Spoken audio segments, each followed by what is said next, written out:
Hay una pregunta que tiene que ver con el versículo de Efesios 4:11 que habla de los 5 ministerios donde aparecen profetas, apóstoles, maestros, pastores y evangelistas. Y la pregunta es si esos ministerios están presentes hoy. Vamos a hablar un poquito de eso, de esa pregunta controversial. There is a question related to Ephesians 4:11 and the 5 ministries: prophets, apostles, teachers, evangelists, and I'm missing one more, pastors. Thank you. Do you think that those 5 ministries are present today? And if not, why not? I think the question is related to the so-called apostles of today. So let's talk about it. Claro. Bueno, creo que no hay duda alguna de que los dos primeros posiciones o posiciones apóstol y profeta ya no están en existencia en nuestra época. Yo citaría varios textos. Efesios 2, versículo 20, dice que conforme la iglesia fue edificada, Cristo es la principal piedra del ángulo y los apóstoles y los profetas establecen el fundamento.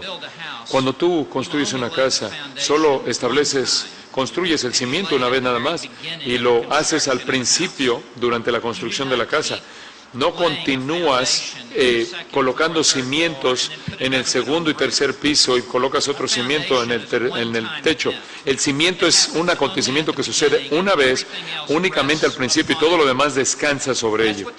Esto es lo que el ministerio de los apóstoles y profetas era. En eso consistía, ya que eran los que hablaban con la autoridad de la revelación divina de Dios, la mayor parte de la cual fue registrada en los 27 libros del Nuevo Testamento o respaldando uno de los libros del Nuevo Testamento.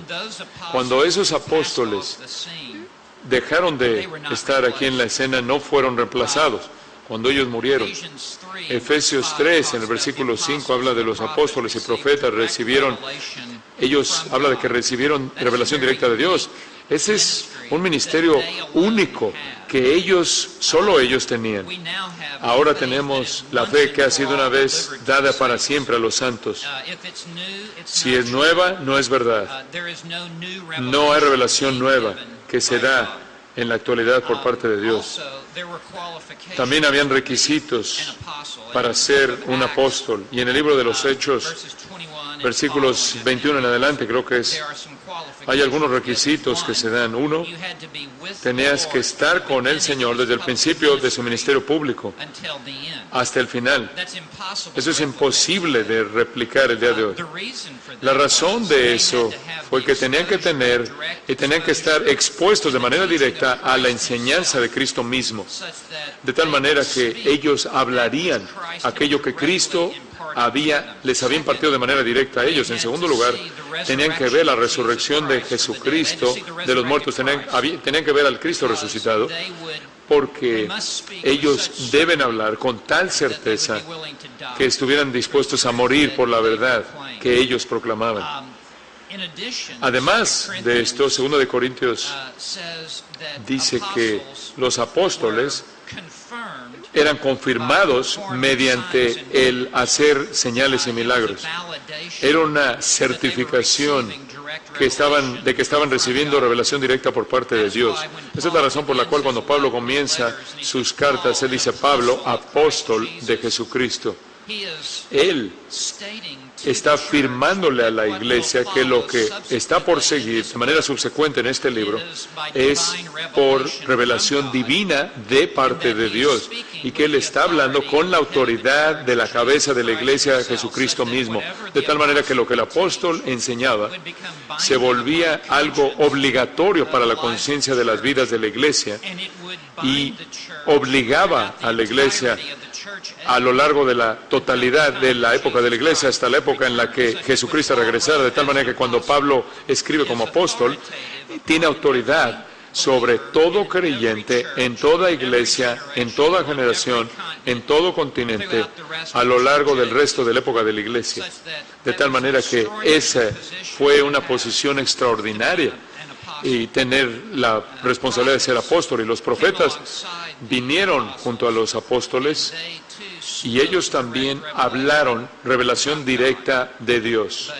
Pero esas dos responsabilidades han dejado de existir y dejaron de existir durante el tiempo de la segunda mitad del primer siglo, de tal manera que los otros libros del Nuevo Testamento ni siquiera hablan ya de estos asuntos, solo son las primeras partes del Nuevo Testamento. Es un asunto tan serio que cuando alguien dice, si alguien en nuestra actualidad dice que es un profeta apóstol, y si te dice que son profeta apóstol, tienes que huir de ellos porque no son enviados por Dios. Ahora lo que tenemos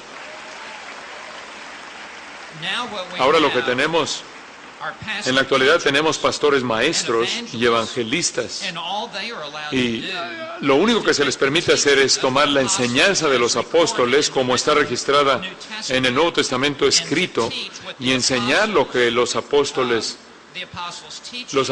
la enseñanza de los apóstoles como se ha registrado en el canon escrito en las escrituras del Nuevo Testamento, y por lo tanto toda iglesia del Nuevo Testamento debe ser una iglesia apostólica. Permanecemos bajo la autoridad de los apóstoles, así como ellos enseñaron bajo la autoridad de Cristo, y conforme enseñamos la palabra de Dios, de la cual fueron parte de escribir o respaldar a otro que había escrito esos libros. Ese es un asunto serio, decir que hay apóstoles el día de hoy o que hay profetas el día de hoy, porque no lo hay. Por lo tanto, todo predicador debe predicar únicamente lo que los apóstoles registraron, y todo evangelista debe hacer lo mismo, el evangelio que fue registrado por los apóstoles en el Nuevo Testamento. Es un asunto muy importante, y el ministerio de los apóstoles y profetas está limitado únicamente al primer siglo. Simplemente para añadir a eso, estoy de acuerdo con todo lo que dijo Steve, solo simplemente para añadir esto. En el movimiento carismático hay gente que dice que son apóstoles y profetas. También dicen que tienen revelación nueva, que Dios está hablando. Si Dios está hablando, el Nuevo Testamento no ha terminado de ser escrito, de tal manera que tenemos otro testamento que viene. ¿Qué es lo que Dios está diciendo? ¿Quién lo está escribiendo? Esto es usurpar el poder y autoridad con el propósito de elevarse uno, exaltarse uno a sí mismo para manipular.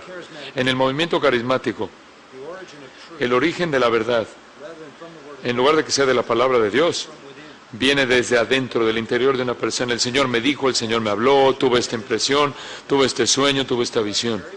Entonces, desde el principio, ese movimiento está mal, porque la fuente de la verdad es la persona, está adentro de nosotros, es intuitivo, no externo. La realidad es que la palabra de Dios es externa, está afuera de nosotros, está en este libro. Entonces están mal porque sea cual sea el sentimiento, visión, experiencia, sueño, visión que tenga, la consideran como legítimas y verdades, y la fuente de la verdad entonces está mal.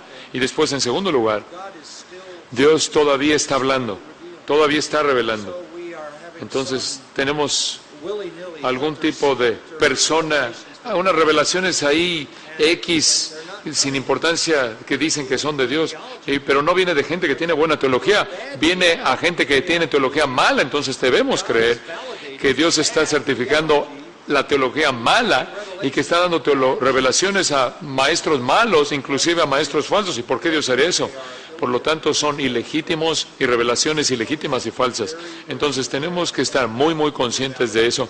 Dios nunca certificaría eso. Y, además, llegan al punto de sí reclamar que llevan a cabo milagros, que son milagros falsos. Entonces, falsos maestros, revelaciones falsas, certificadas de manera falsa, es añadiéndola a las Escrituras. Acabo de terminar un libro y quiero que sepan, va a salir en español en enero, que se llama Fuego Extraño. Es una crítica extensiva, profunda del movimiento carismático. El corazón de ese libro es el capítulo 5, que habla de los apóstoles y la historia entera de los apóstoles. Gran parte de lo que dijo Steve es el flujo del argumento. Hay una sección de profetas, de hablar en lenguas, prodigios, señales y milagros, la fuente de la verdad, todo eso está en el libro llamado Fuego Extraño, que estará disponible en enero. Thank you.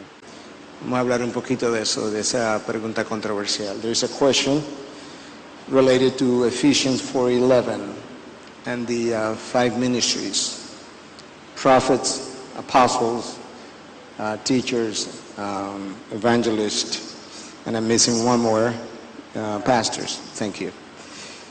Do you think that those five ministries are present today? And if not, why not? I think the question is related to the so-called apostles of today. So let's talk about it. Claro. Hay una pregunta que tiene que ver con el versículo de Efesios 4:11 que habla de los 5 ministerios donde aparecen profetas, apóstoles, maestros, pastores y evangelistas. Y la pregunta es si esos ministerios están presentes hoy. Bueno, creo que no hay duda alguna de que los dos primeros posiciones o posiciones apóstol y profeta ya no están en existencia en nuestra época. Yo citaría varios textos. Efesios 2, versículo 20, dice que conforme la iglesia fue edificada, Cristo es la principal piedra del ángulo y los apóstoles y los profetas establecen el fundamento. Cuando tú construyes una casa, solo construyes el cimiento una vez nada más y lo haces al principio durante